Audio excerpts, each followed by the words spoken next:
over the weekend me di Haji Samira Bawumia. Last week me ba Hanameka say from Monday no. Now Haji Samira Bawumia, the wife of the former vice president and our party's 2024 candidate, and then the co-election, Dr. Alhaji Mahmoud Bawumia, actually, and then the call some of the campaign. Makasa Asimu we say a party mu, and penifo no more co-elections. So be a fata. Last week me carry yeah. Keo di mesi akwanya ba na penimfo ne mu ba ku bia obenya akwanya be di party no be better than the NDC candidate on be present no.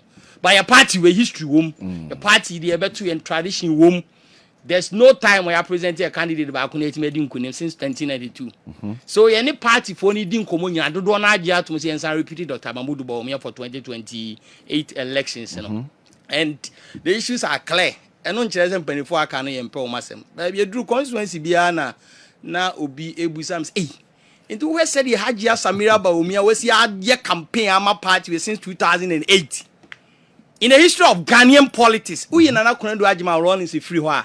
Yango bon fa ne kransie ye oba bia ni wa wasori amanyosemu a wo chen Haji Samira Bawumia e wo party politics ye en kromam okay te kodu sa abre na wo te nsem ni bi fa no ho na ye party form panifom a wo ye campaign ni bi nsem wo ka fa maame no ho a ye constituency bi asema obi busa ame no te ti was maame we na ye ka ese no sa ye refidi wa ya ma party nyina no what years obi so Dr. Bawumia ko ba onya 17 onya 20 years.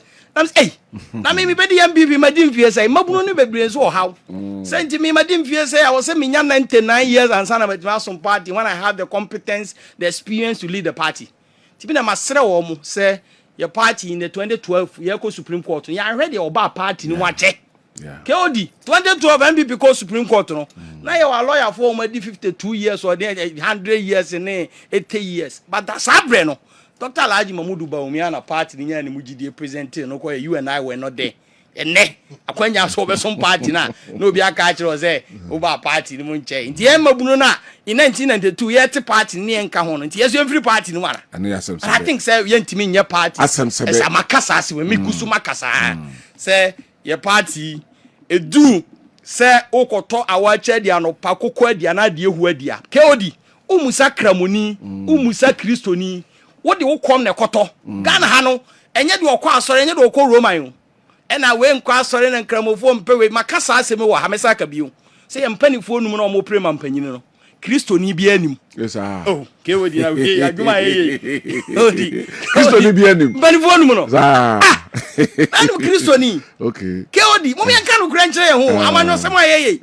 Mabusa ye party delegate no say na delegate nipa num obi aba no agene kapre no agene sempo as meto ama. We munzu ya Christopher. Adwuma na ye ne Kristo ni bi anim. Ye Kristo sem. Nye Kristo sem. Na Ghana ni no o pe obi obetime lead na masomdua ma o man na gye hyehyɛ ya ba. Enye Kristo sem nye nkramo sem. Eduru internal election kwa na ye Kristo sem. I think these are not the issue. These are propaganda ni atrocity sem a yenuanom bi e de campaign na e be high and achi na enso the party for they know what is right. Your party for delegate no omo nyamfom so that the same Bawumia in 2023 Onwana Osanya Bawumia in 2025. Nti ahobrasiem ne chawpa ene de man party for ne se mamomia nyamfom so na ye ndwonsongu fa company for so dwonsongu fa ko a ene twa ahuro obosomanum ye nkɔ ne ba akopɛ ekɔ ne mpensa nti ye da omo ase course omo de bre nyina ne nsaka ebedi hu dwuma me de metum mabunu no fo ne se mamom fa social media ne nye campaign di mpani fo na tem mamom ye nkasa ntiatia ye ho because ye to aba ne wi a ye den ye besa kan ho bo you no be course wo krom I don't know say kumasi media ene ye nuanom ene mo ye media dwuman I don't know said ye nuan ye ne city enti amansem ne kan ye den but it looks like mu nyina so ma ye din kakra but answer Patrick Kofa regional minister assembly enti na meka no wo kofa ba wo kofa okase enka no asem KMA issues. I think say a minute per minute. Kumasi ayetie me gide say personally KOD media ne yenu no more radio so nyema ekoso wo KJTia KMA asa mo heda bumani aguze mo nka ho hwe.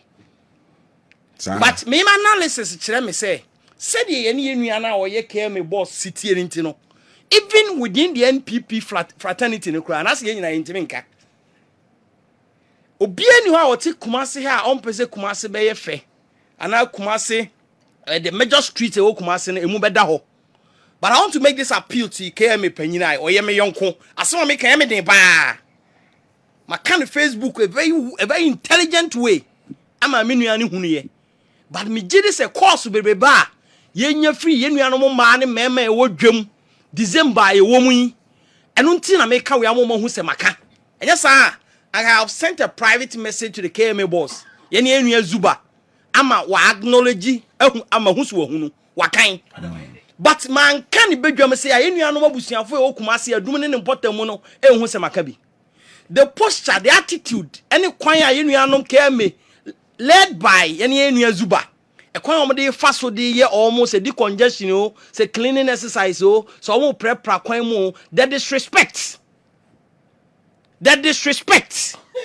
kasa omo kasa efa chire ekwan omo fa so nye obi nkasa men prepare kwan mu but kasa omo kasa fam ase man na di dwana ye boni bi nti na ye tu omo sa amre so wo ye ni sa na the intention papa ebia ye be hu se wo prepare krom kwa no na o ya ama na kwesa ase otan hunu bi na ade tan nipa na wo kronim especially when kumasi ayete so ye adum free why enipa guo bebrebe na you places like Alaba no money other places e ho nyina ye choked enti akoba se mutumani si one section one sector one area of the community na mo ya na mo se kasafa akire na entwa ye me de me I chaupa and I'm the Makame Penny say, any panel of Chrome, Monia Bonnie, but you almost enye, but I don't say no fault. All right. A banya who raba, and I'm to see a basic drama on my intimate and see me, and I'm a chroma did it. And 2% who sees your chroma, Guinea panel,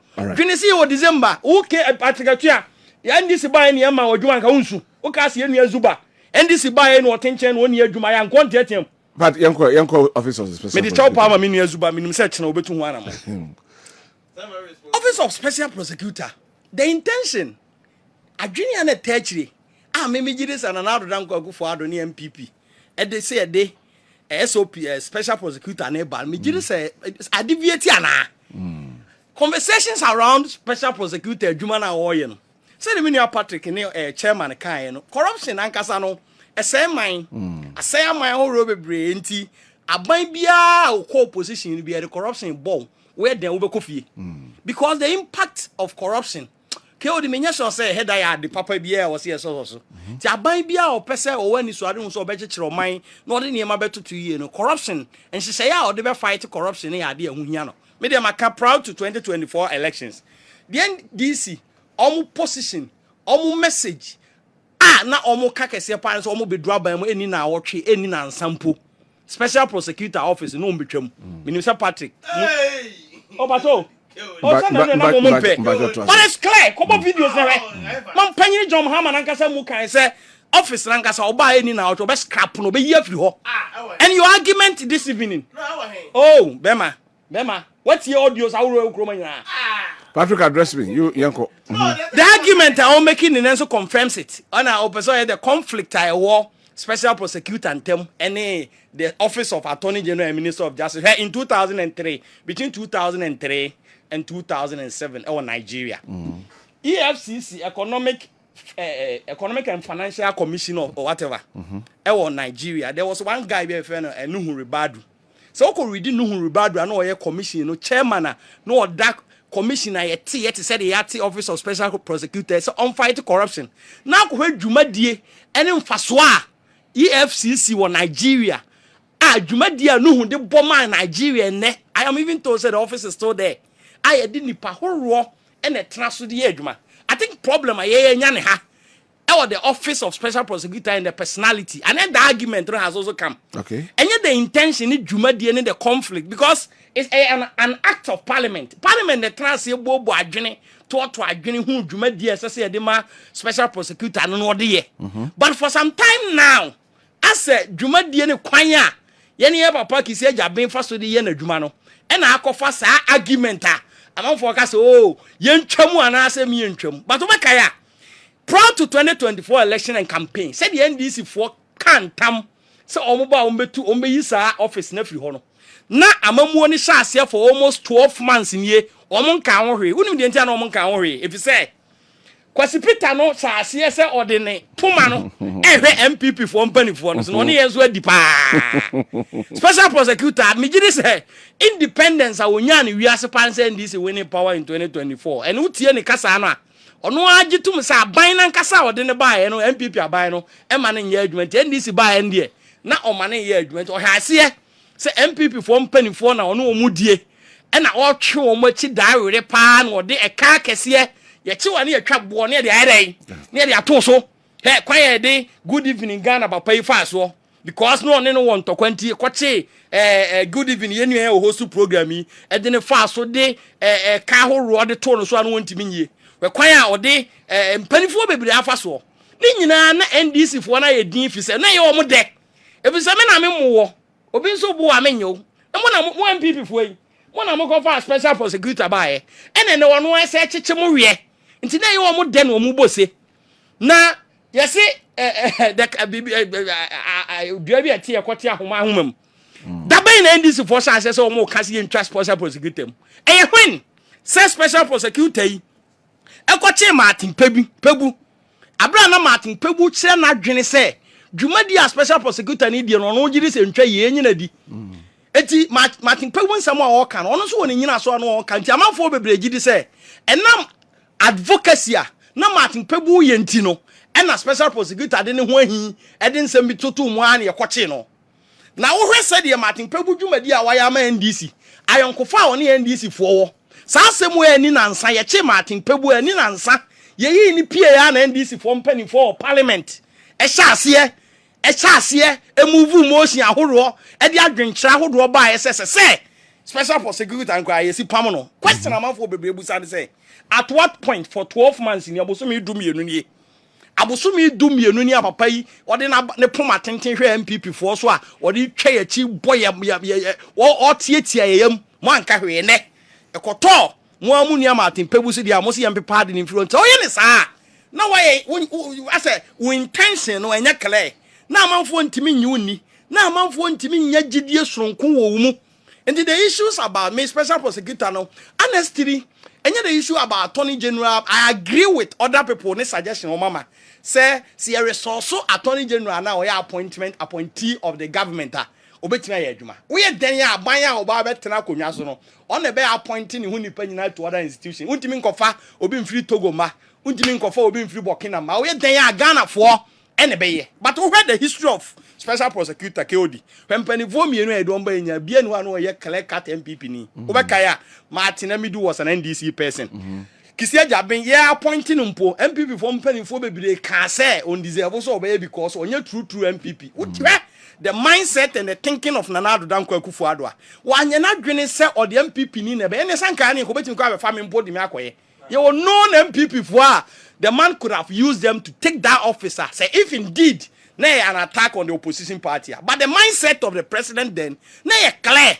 but it's unfortunate say nipa na ye de ne betana I think the personality no the personal interest and emotions amanfo hu ni say as no na supersede the intent any adwinti a edit special prosecutor na ntia na akofa sa debate we nyina de aba we defa no de afa ye nyimfiri ho e office na adwuma na ntwa yie e nipa na ote ho na enye this argument are the days ahead ye be koso a ye begu so a ye be ye me de me gidi say said ye nuanom NDC from day 1 free January ba no so omunya akokoduro gina said ye ne omo ka ne ya ka Ghana for ndawto wo mo if say sa time no na special prosecutor de ne poma no ahwe MPP force no otwa yachi ti na ye omo de no omo sa ko ka ba ko no ka omo de ba ko pe no that's it let me put this one on record say John Mahama in his campaign in 2024 June 8 only journalist ekasai wankase obescrap o se obehye kena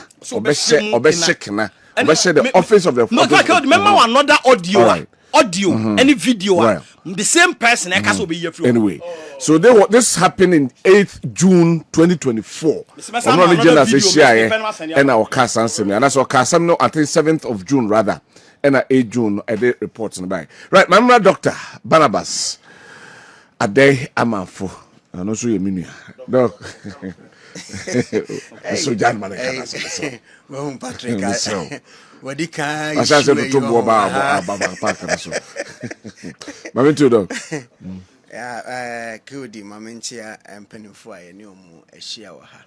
I think say Mekai be I'm sure was one Manakanina, semi Miss Rank Mecase, especially Mr. Moore. I think say Mama Gianna or can. Oh, there you can anti-corruption. I can pie. Honorams and now your research. 20. No question, say.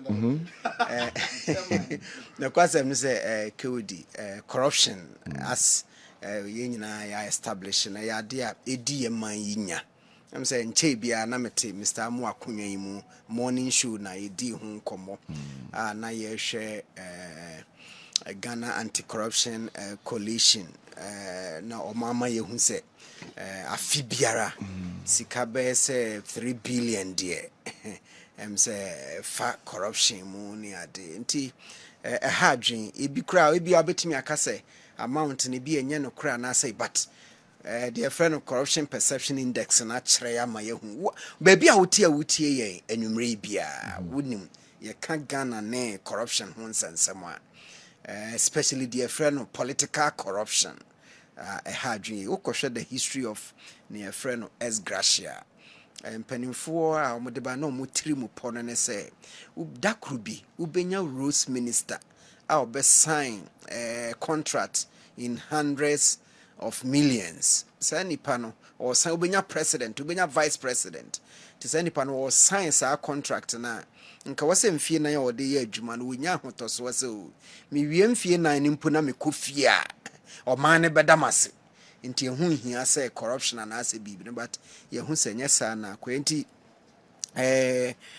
wase yenya akwanya bebre a ye di besi saa ade a edi enya ye ko IMF nya $3 million ya kofa homa share ye ko entrenches enyina e ho na 300 million aba e ho yes momra for assessment ma qualify for this nese ye wo manya sasika wetumi e fa baby kodi individuals nsem a enyi mansokwan ensi suku dan emma amanfo a KODM say wo kwan bi ebesia no a esefata na wo ka say say wo institutions no be breed dada mpanifo kan bi say nam dodo nsa nkwa babu sa won say institutions ni nyaye na akosi san etumi asia no ana for me meka to mpanifo de so say trimupa na nkeda special prosecutor no echi no gina chiri no for me nanka eye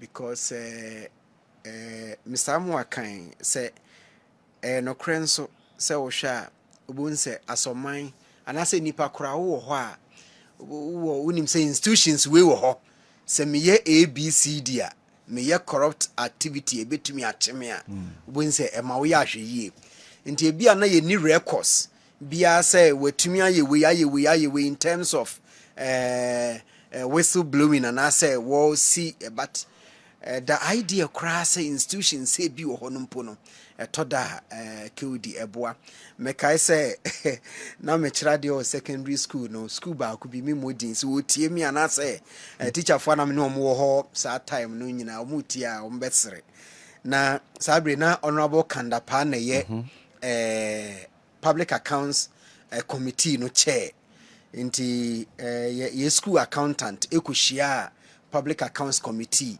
name so okoye no honorable committee no otim so modrele beza no pa nti obaye no chese school kra na do kana bibi na okwaje wase Kandapa ase ndi ebe ni nickname oye osi bi ko baji we akoye we school adwuma wase Kandapa ase say na menye no aha nti sa dwenu mpo no na hofamu eka police their friend police visibility sometimes the idea cross say police ni gina han make I say it drew me with the police for mu team atwamu we anya crime bia na me license ho aye yi kakra na me say me hu obi o sha reflector kra na me ye mo show na me say we gina me kwa fire area ma me ho ma me kwa ye ma de na me ho nto me kra ohunti the idea cross say bia sa institutions we wo hono say bia ye nhu kra ba be hu say KOD di djuma but ye can ni akan be see said ye Obama bekan ya ye nyina yeso me dem de bia me ka say ni ehia say Obama beba bekan say we need strong institutions and yes strong men strong institutions. How strong is our institution? That's the question. How strong is our institution? Ahana assemble nyina wo. Ahana say nka omanya you say corruption edi unya 3 billion sorry ena e share afibiara de unya institutions num kura say ensi we hu a menyi ni say nkesei but I say the beer politicization no ya na doson nti OSP ewohoi ehonsem bebre ni dwumadie no even from lawyer Martinamidu so ba beka papa yi so nse for me dear enyase Mr. Amu ekan ya menhye dan hu figures na obon me ni ayi bia metimi a double check me hu ni dwumadie no na me anim nie mintimi mpo mention obi a OSP etimi dina ko gina kota yesi ye di asem na ma ya hu no pomasi bre ke odi me hu bi I say sa Rambo style arrest na ye ne sa wetere tunsam na agiegu sa na ye sa ana oti ho nti for me institution ni de obisa me a meka se de minim se corruption yen any the idea say obi hu say institutions we wo ho ma anye se ebetumi ayemi say no nko akeke no but say papa no na ne dwumadie nso ani sa akade no woni o se de yen se ye structure no prosecutory structure no ne se enye ne be revise ama wetimi adi ne dwuma yi a ade aka odi me wo ohawa me wo Ghana ho bebre eye se we ne pese ye na se yenhu ne ya yo ya se yentontwene yenhu se de yenhyehye ne ma no ne yenhyehye ne yie ase de bia scrapping ye de chain yen revise ne yenye ne yie Okay. Say you enya Ghana nko na wokọ amahudu obi so a oma US crowd de ne de omo no on office of special counsel ya enye permanent position omo ho depending on the issues no bonso omanya na omo de adijuma aman bia yuzu yensua ne enhwese sign no mo ye no office of special prosecutor awo ho I think since 2017-18 eba emfidudu a adijuma enti entimi steady Kodini hu se edien na enkoyie wo institution hu na yenye ne enhyemu kena na ntimi ni dwumaso danse de bia scrapping ye de tese as a lazy man's approach ye nyimfiri ho ne ye free ho ye nyimfiri ho ne ye free ho for me do we normally take time and ye investigation ye studies ehu ansane de aba na se ye timid as yamra na yapege ekora na ye de ko nya na ko fasa issues be the o kan na chiri no as ye hwe niema with political lens and as a isuti yan na afa on say special prosecutor ye ne ya ye nyini mfiri ho na yesei me kai pass ye beto aba wode investigation bia no so waye no government official one ho e ba bonten some weeks to election no na say sa special prosecutor no de said o sika no kra ne said ne dwumadie ye kama de echena etefa ha na ti sa lens ne de hwe niema no na emwa okaya ministry bi bai na em say honorable nyamemfa ne krensi ne din no ya na me entertain akoto free akoto na akoto free sa na free no the finance akoto say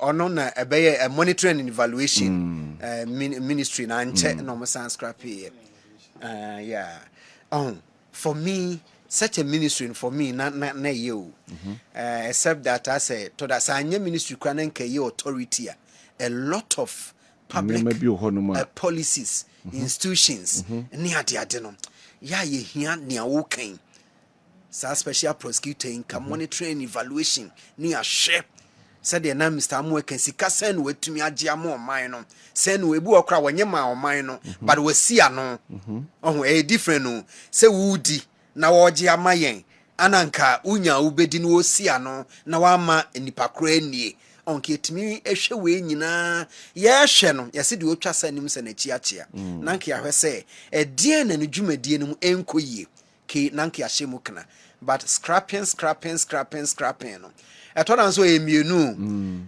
so ho say obi sum fidie na unya ebeyiwa so wo akwanya bi na obeyi fidie na firi ho na anyiwa se no so ke etoda ayo enti yenyin firi ho ebia na obi ehu ahwepete takram ehu se we kura ho ekura ma mintumi nya ne a me pesa meye enti ya na yenyin firi ho na chese for me dear me nyini say scrapping it is the way forward me individual no dano no me de kasa no bebre doso Rambo style of arrest be any ase personal niema bi one nkofo nyinya ye ya no aba so ne esa wadwuma no amafo be measure with different lens for me no ase papa no dwumadi no me husu bia asa ntimenya kono mumu no ase obefiri ho a Onfiri ho na yempe independent minded yi na Ibenye bi ogana ye onye tilted towards a political party.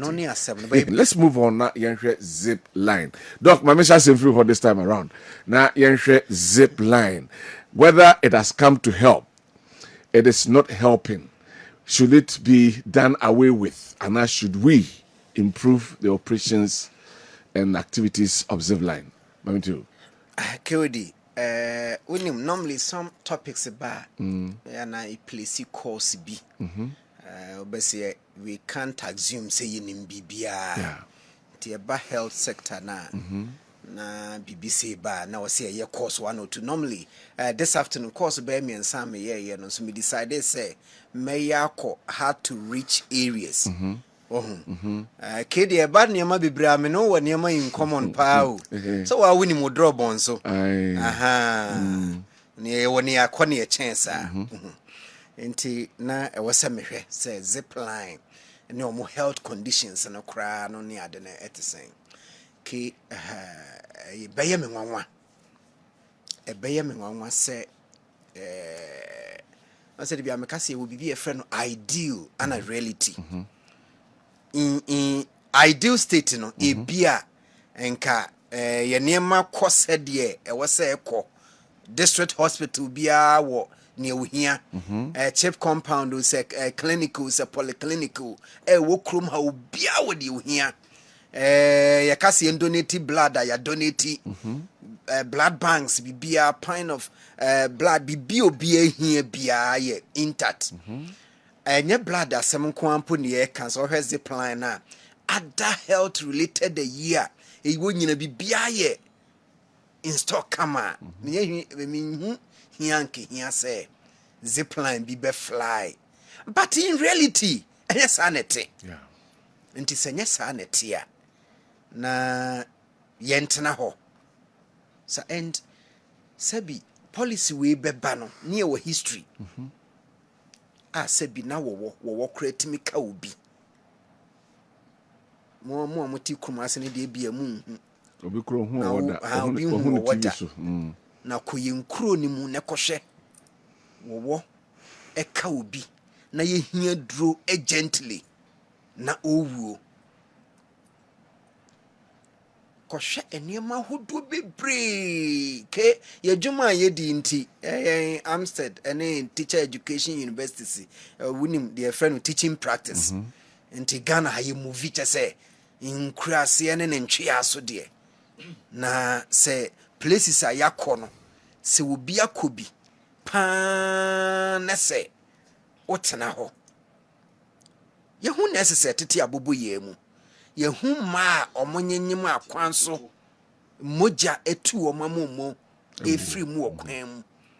Some of the situations na me hu papa na okasa ye no na me nko check na sabi wonhwe ba bia ofri ba na because of ebia politics na me se anka no kre kodi se ɛfa ho sɛ ɛyi ne yɛ sɛ bi a contract ne bibi wɔ mu a ɛnyɛ sɛ de bia meka no me say adan na yɛn hyehyɛ na ɛnyɛ kama na yɛ de bia yɛ adwen yɛ scrap yeah entini yɛ ta friend say throwing away the baby with the bath water ebi a contract no ba ko mienu miensa bi wɔ mu a ɛnyɛ da bi insɛ yɛ bɛhwɛ ne ya totototo de toto chema wɔ ho ne ahyehyɛ no yɛ de bia yɛ scrap de bia yɛ scrap msi ekrom ha yɛ wɔ any health conditions a minim sɛ woti kumase na wo se yɛ scrap ya mini haw e bia wonnim ne obi wɔ mu ne bi sɛ wote nkran na wo se yɛ scrap ya bi kura wo tamale na wo se yɛ scrap ya bi a mini uni haw na Safran Plains no any other places a minim no me man so me krom tete opa me kai pa ne wo ye friend stretcher na e kura se bia me kana homanka minim de ntia na e friend sa oba awo kana na eda mema mienu ekon ho na anan na oda so from patase to agresum kosha distance no de kutan de che sa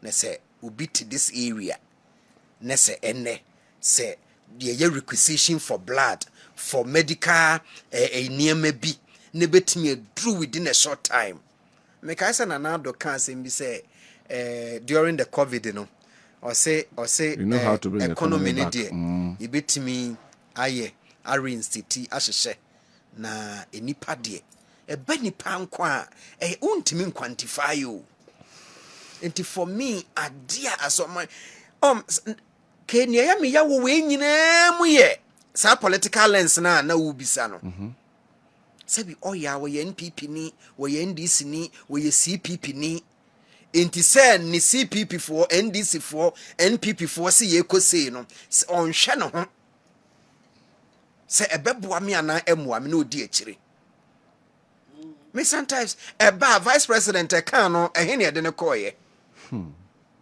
na wote manson patase a wo se NDC NPP nti se policy ne ya wo se den wo support ye nyimfiri ho for me ne kakra and wo de wo pa on baby asa conversation be koso wo Facebook ni ada social media you know de ke wo de minim se wo de akire kona ko share comments no na wo share particular ones bi wo share medical experts I hardly say senya political year ubenye obi onim health system ye krom ha na all kassetia ya share line of nkofu bi omo ma wo hard to reach areas ubehun say testimony no has been positive but your friend be give the dog a bad name so you can hang it in the conversation but akwem say okay say mo sister station e wa Accra na obi ka se de condom na ye mo se me ka se na ye case by say na ye mo sister station say the fly condoms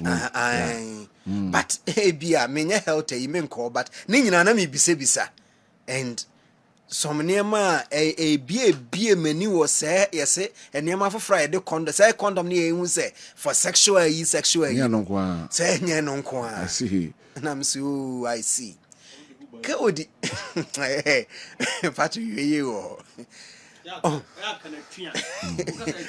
ya obi di okay no kwasem for me say bibi nkoye wo ho a yenhwe na yenhyehye but Zipline the philosophy the idea behind it any kakra testimonies are yati wo ho no for me media meka say yenhyehye ne anye ne ye na say betimi mpa widen ne coverage ni mpo a nanke etumi aye agenda 111 na aka wiremu na se kakra etumi boaboa ma supplies no yesi yesande be ye politics a atoje agodi vekodi oboba kile bobo ata jobo beds fashion agogo boase Ashanti achim office the office must stay by the boss but the boss need to be changed. We need independent body and the kwame mamera hobio na yenhwe the Zipline ene ensema aba ho bese ho hia yentwam na yemfiri ho no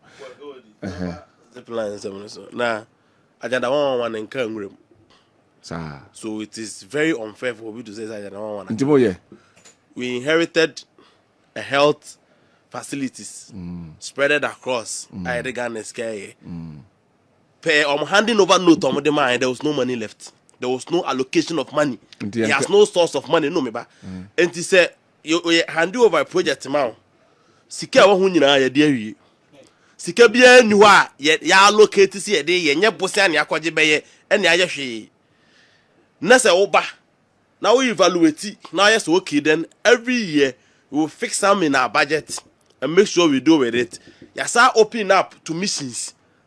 Say those in areas are one the missions can come in. Na government make partnership so that they can do it. Because I don't know on your political reasons why do you start over 100 hospitals at a go when you know you have no financial source for it? Well, you see, sometimes let's call a spade a spade. Abambia better so. Also, I started hospitals. No, senior. What are 2 hospitals? Makuma over 100. Uniska be ada ho. And your loan. Hey. Then you hand over to Obi. Hand over man in your handing over note. Unjeska be to Oskabi Obi already. When you inherit a country, you inherit both assets and liabilities. So we accept. But then this budget you know, say we have allocated money to fix. You say we want to complete about 10 of them in the budget. It is in there. Others, so we are engaging missions. Say, Catholic mission, SDA, nada, or running hospitals, nada, to come in. Hospital where you do 60%, 70%. Want you to come in, government want to that and check for us to go on it. Then you say, but you're not being fair to government. This is not what the situation is. The issue is that the question is that the question is that do you have dedicated money? And to Obi discuss to one I'm looking at the hospital. Sebi what can I say one change of government. This is the only government to buy contract the question is agenda. When NPP took over, senior, you see, I don't know. Come out with the when NDC took over, I'm looking at the hospital. NPP for take over. Kumasi Airport. Now conduct an attractive project. It halted for 2 good years. I'm talking about the film. Buy no contractor. Now air cost project air cost nyina. It is still ongoing. Once air cost no, na air film send kata send be high be. Project ben ye buy cost why buy yamo abandon. And sometimes be fair to the government. But this is the situation we have handled. We have proposed solutions to it. To make it look so I say because MPP na sha sentie jam na kan that is not the situation. Now KM asem na all can. Senior you nyina you Kumasi for. E na obi aso ni ho a odo Kumasi for se ne yen. Because lockdown by na hu say you be a bit time Kumasi say ye because lockdown by for Adam for us mukum krumu for us mukum krumu yen ni ba bia akọ aya na eti. Senior say ye did your Kumasi and Tina Yantana Communija. Sometimes and politics in tea, I bet na only mamma need fair. Why not baby a ya or did I so unsolving through? Sometimes because of politics, yes, over being inside Kumasi for man against the government. And you know, so bit to come to our number doom and say, I na honto. What is Nancy Unam wa, so Unam wa, now Ode Busomon cook rooms and I say Unam wa. How do you feel? Get to come and say, Obi want a shop.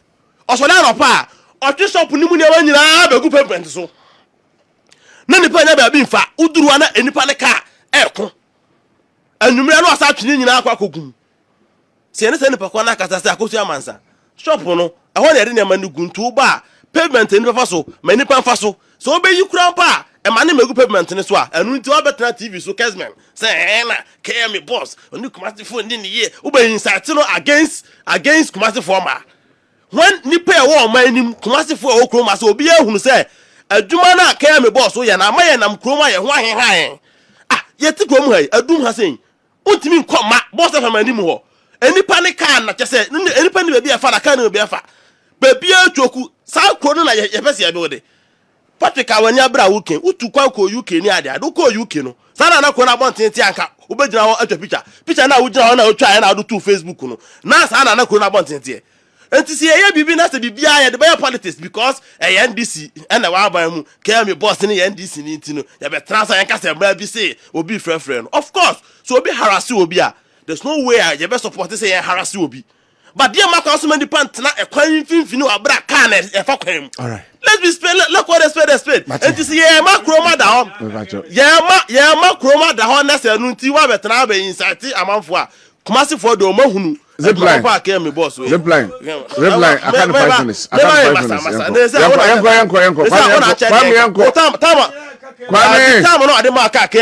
5 minutes.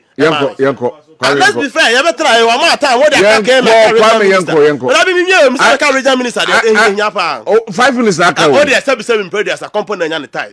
So I don't want to see you. I manage what you are supposed to say. Oh, carry. I'm very responding. Yanko. The issue is that you took Romu. Hey, Obi bet ma bonitrima chasema to Obi so. No, they are good animasi. Say, Enina so be in ho, but. Opese ogun ni pele ni masinti obetuma ka say oh kwakuma anu matro petition akoma OSP say kwakuma anu arepu obi. There's no evidence, there's nothing. Ade chena kwakuma anu na mwa obi shara as kwakuma anu a rapist. Is that the kind of country we want to rule? You see, politics inti obi so ya no pa no abegina regional minister e garam say with no evidence one cheshe you pushing say asama ho kan de emu odu papa na hemfa no ye na akotwa krata ba abonten say me ana me kan me sa aboa me who na media houses afa edi gu nipa no fin just because of politics because we your opposition ti. Is that how we do sa system no na ye person ye create okroma say obi ya de enya asese ye kan me nka so obi ya regional minister na obi ya MP na obi ya DC no ya de na enya ye nka ba say we nim to politics asema wo kan no ni nyina so asema wo kan no ye busa ba wontimi nkyerem no better casement no aka ne tra no akotena baabi no aka ne tra regional minister to galam say na ya frɛw ka cha asema wo ka be kyerem wo se mia na me kan na wa issue statement na de aba mi ho wo kan wie ne mframa de kodo wote yante no obi anam regional minister to galam say se sa nipa no se ka se yen kwakye no no me kyerem no freedom of speech no a journalist na ho na nti journalism freedom of speech and merit responsibility. Yet here can say the mere fact that say I better not casement TV democracy biggest platform I want for TNT. Say the best team for Obia Hubianeka. You don't speak like that. Say because of freedom of speech, don't be guided with your speech. You can take somebody, denigrate the person, or be reputation, hard-headed reputation. For a young girl of 34 years to rise to become a regional minister, okay, say a silver pattern can be a regional minister 10 years. And then you wake up one day, cook something in the air. You say, I know what your statement. So say, I have retracted. And you think that is how we should run our media system. And then a regional minister or somebody who wake up, no, I trust some kakaka me to semiti abeya me ya because me rap because the way they rap ntimi. But that will be in the system. One man here they set nothing also. Rapport when they so koye say no. As I now be clear on do afa open on so ntinu wa fa ntinu. So papa na okotwa antro to regional minister so. Actually na mo se mo ntiase no. We have to prove no ye be kwa wie amani pa nyina hu asem o kan enya no kre. Just 30 seconds on Zipline. Me fa chop time so. Zipline 30 seconds on Zipline na anti Zipline no o ma menka bi. Nyame na mama wanka mesrew. Me za mo mama mtiu. Yeah, it is a very important. So program we see, we have to understand that in fact, we are very discerning. Yes. You be have a transnational cancer more in your propaganda and you speak the truth. Yeah. It's very important. That's because true. now we are wasting people's time. Yeah, because that's people true. will be a giant BBN or TV finance or TV radio now. Because it's been just across the world. It will be a TV. Yeah.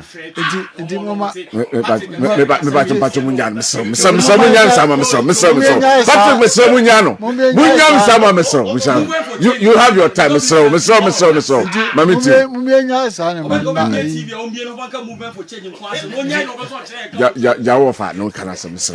Mami too, Mr. Someone too. So we say we no nyina na nkrofo ti am say dey na omo yi. Mami too, Mr. Someone, let me listen to you. Let me tell you. My answer was Mr. Oh, and ya hwe Zipline.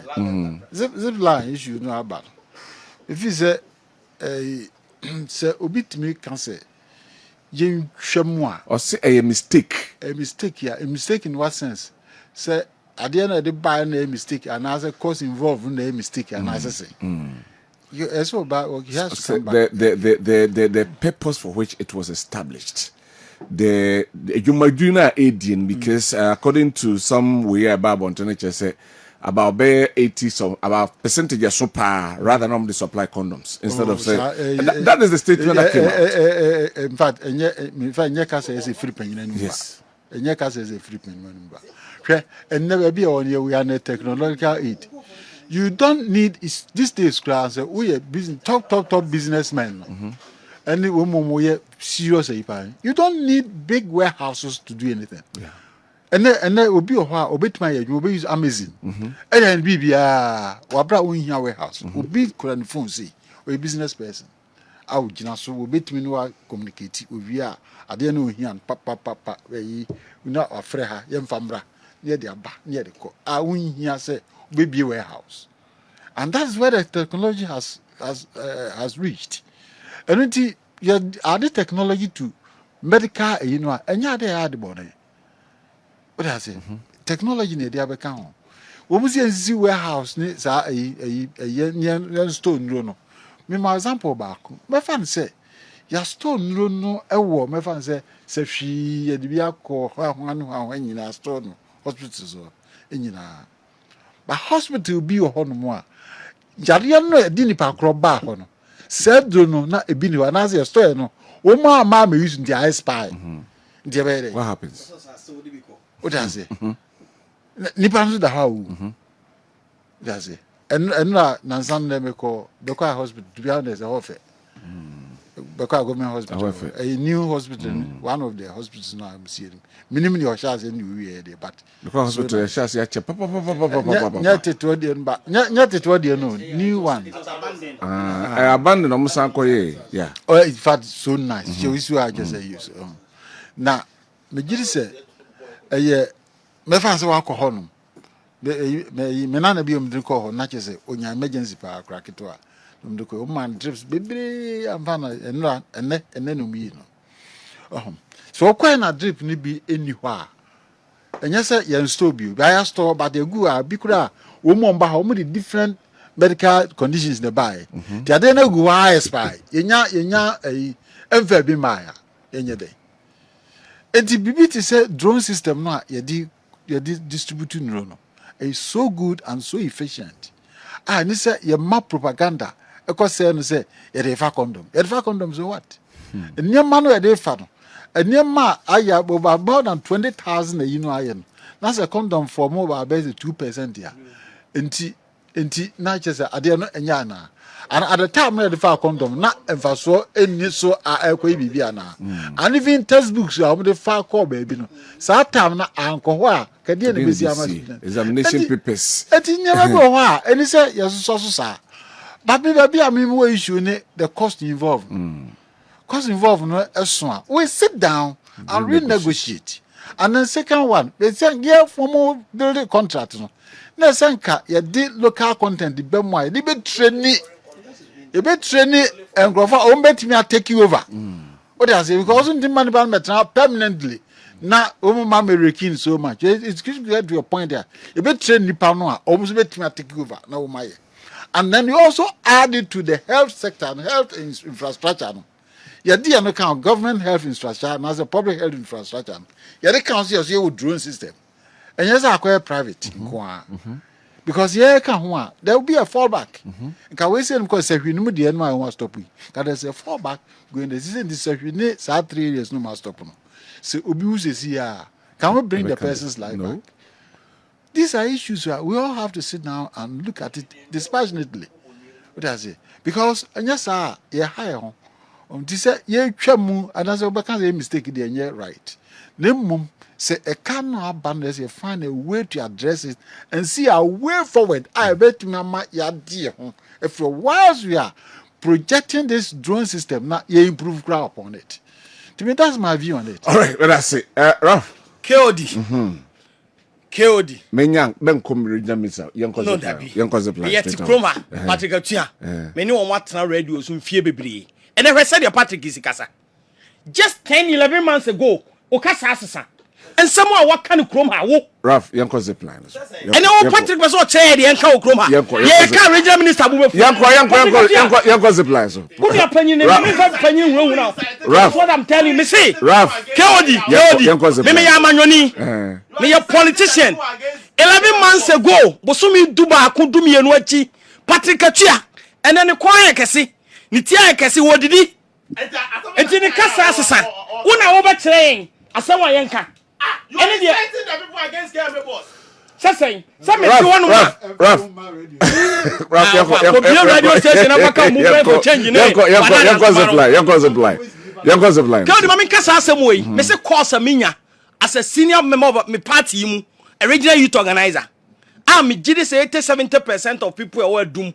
I want my contacts. From frame can the disrespect. Ye too near Kakasa. Kasa, a chese, more ye tumu kaya nyemo. Young Zipline. One want to buy my year two. We have time for that discussion. But, Yanko. Zipline, KOD, as someone who can 11 months, 12 months in year, agenda 111 hospital, budgetary allocation. I had the call home to talk Akoba. 11 months over Busa say MPP. Yan Jessica to Ghana, how be Jessica to be the baby. Busa who say, Akufuado ni MPP. And then I quite ben and normal faswa. No one Jessica, this is agenda 111 hospitals now. Na a Dimirica. Eya wo said you will see war priority. Priority. O priority ni day. Who have 2 hospitals? Maku or Hanu Chile. Who Baba Transa then a Kufuado abain. Ejina ne Namusi Hospital or Hanu Chile and no cry a bonnet. Sana Prosecutor and this for catch. Say buy after COVID. The year 2019-2020 at Ghana, you who say COVID the buy no, ye naked. It post COVID. President Kufuado na Dr. Bawumia. See ye name them kronkitwa. Omuni hospitals hospital ya yensibinsi wo.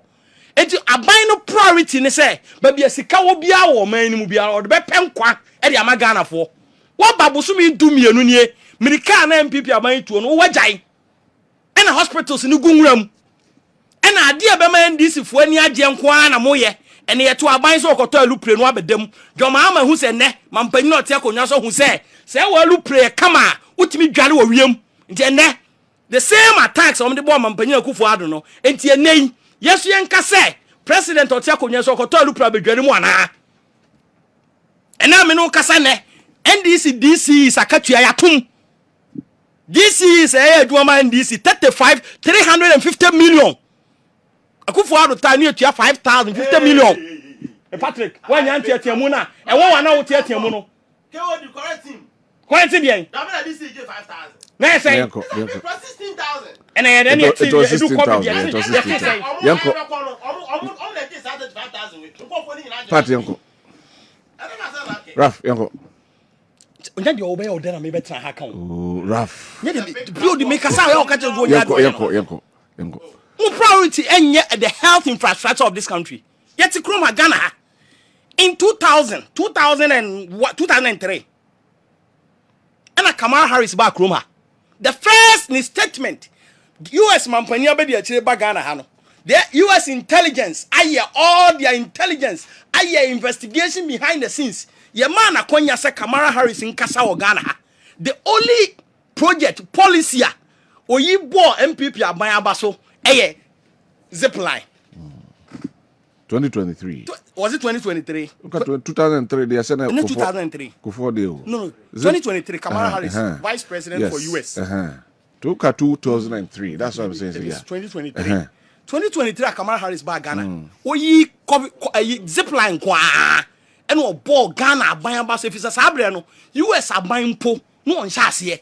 So they drones ebe transporto sa eniyeme ye kan ho asemi. na menua doctor kasa se wonyo obi a wodwene nkuro nketwafo ho pa na wote Kumasi mfimfin a NDC fo adwene sa na obadwene enye bone nso se Zipline air transport moja wo waduro e de akonkuro nkutone e de condom ba ko bi atum enye bone utie Zipline panyin na organ ha na wo se ye de Zipline so afa niema 1 billion a eniema condom ewom ko enu 1%. And crescent do tell me de bika ho na ndisi for no sometimes wodwene wo ho a wo ya wo ntiase minim say Dr. Mamudu Bawumia no mani so ade hunu papa wode beka Ghana nhese ye ho no na sese wo pepa ni nyina afiri ho senso ade papa bi e ba krom a ye nua no ndisi for pe no wo mpeu senso untiase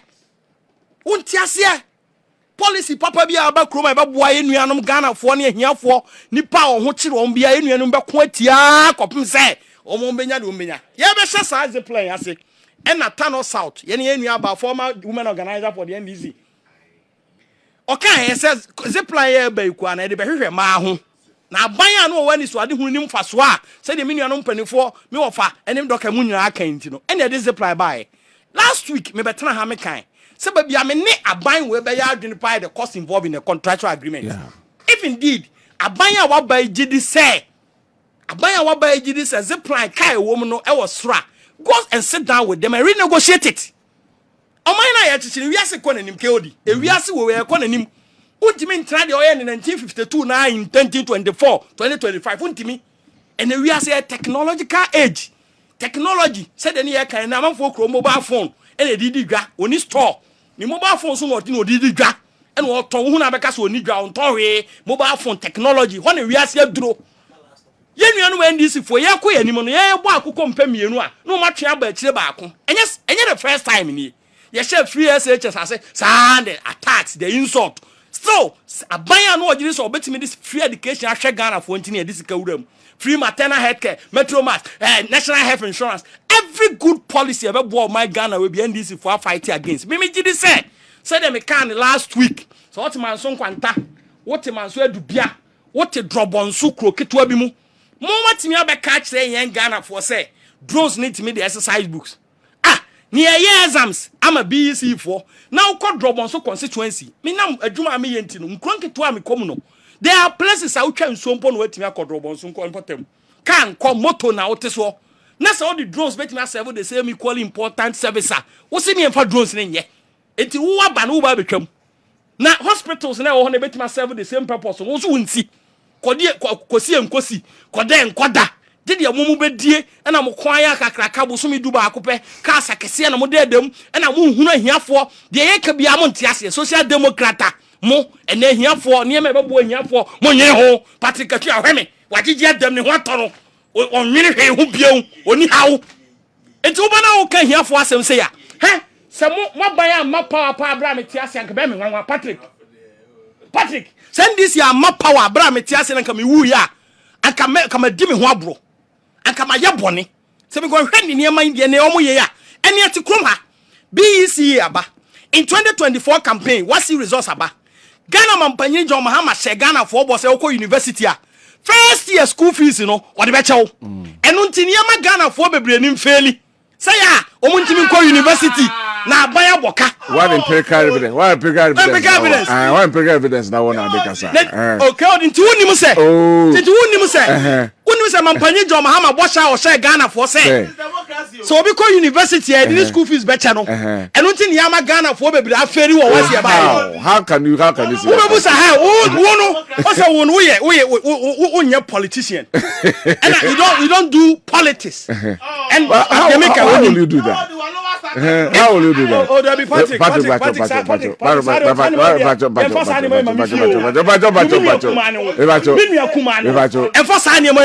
I'm saying it on authority I dey che mo ntimi nkoto bro nyama mo mami nibi what evidence na mo kai what evidence na wo we ya ni atete mo ntimi nkoto mo nam bro nyama nibi amedam be that say